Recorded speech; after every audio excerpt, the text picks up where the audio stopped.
I am recording this from a crater. That is the honest way to begin. Not with grand words about war or glory or the turning of history. Just the truth. I am sitting in a hole in the ground where the Keth Grand Admiralty Hall used to stand, and I am the only living officer left in this entire star system. The building behind me is gone. The officers I served with are gone. The 5 emperors who laughed at me are gone.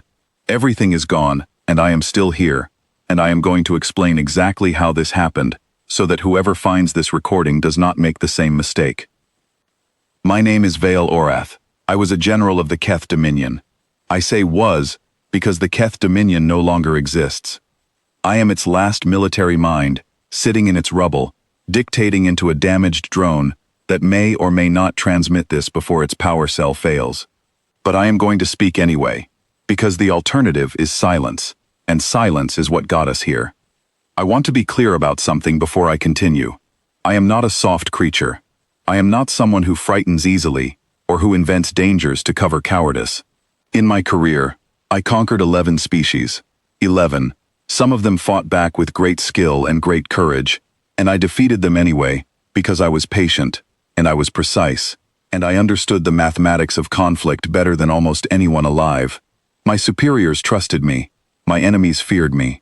I had never once, in 40 years of warfare, recommended retreat from a fight I thought we could win. I am telling you this so you understand the weight of what I am about to say. I told them not to fight humanity. I told them clearly and early and more than once. I stood in the Keth Council chamber in front of 5 emperors and the combined admiralty of 4 civilizations, and I told them, with evidence, with data, with sensor logs and battle reconstructions and biological assessments, that this war would end with us in ruins.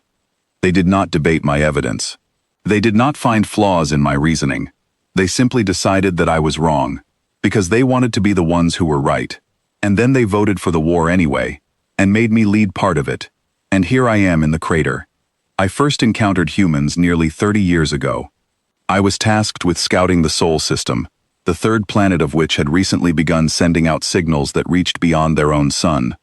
My crew and I arrived expecting to find a young species, probably primitive, probably manageable. What we found was something much stranger. They were technologically behind us by a significant margin.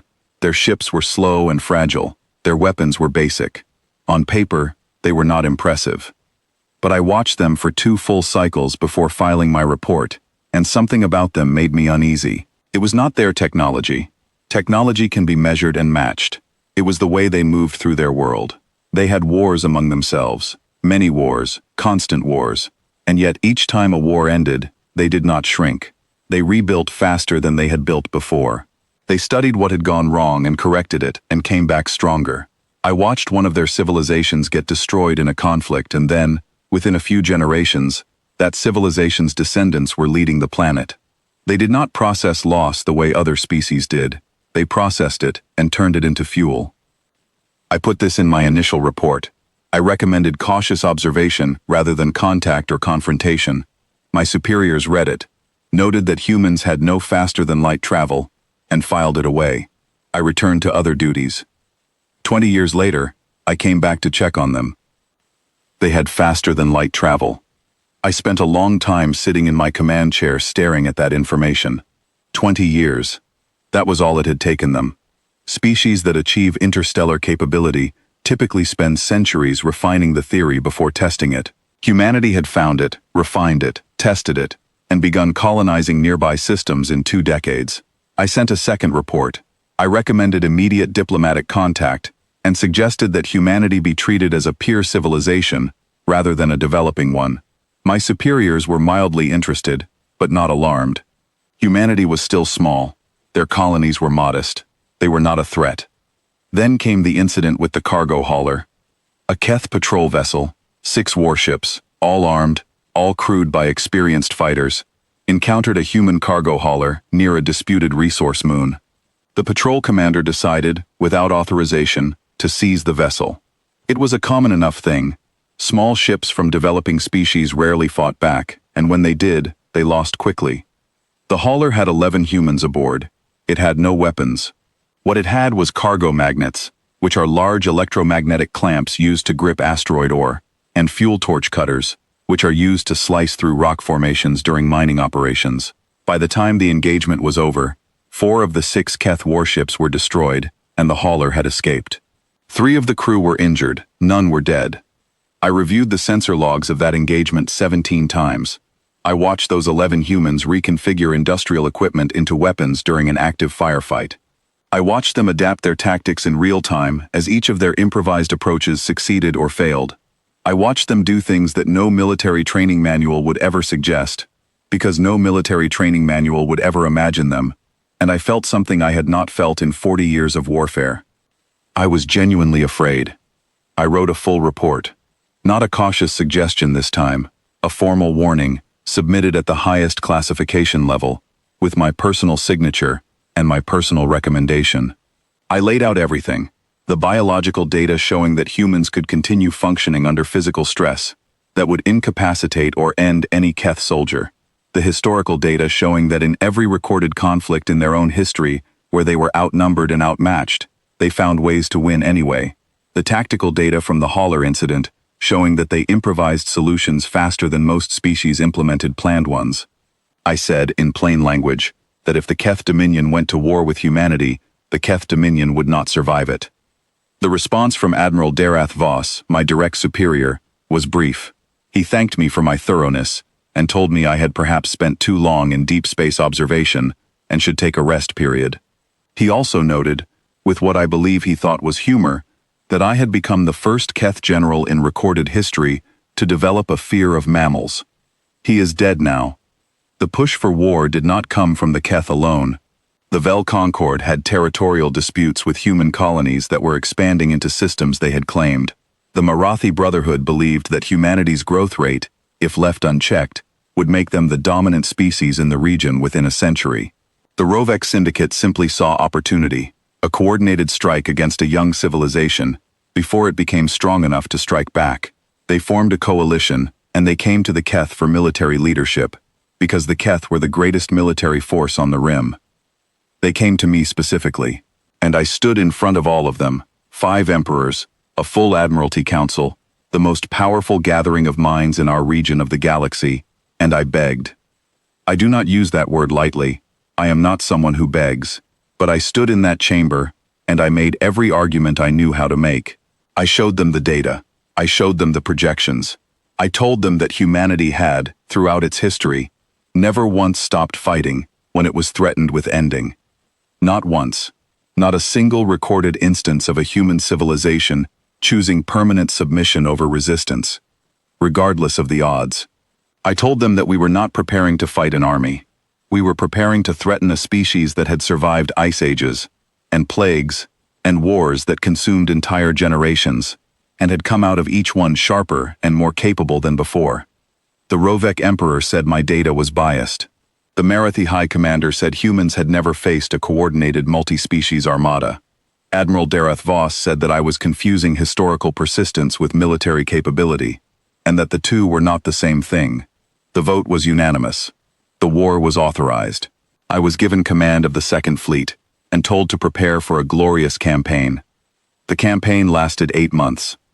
I will not describe every battle in detail, because the details are not the point. The point is the pattern, and the pattern was the same from the very first engagement to the very last.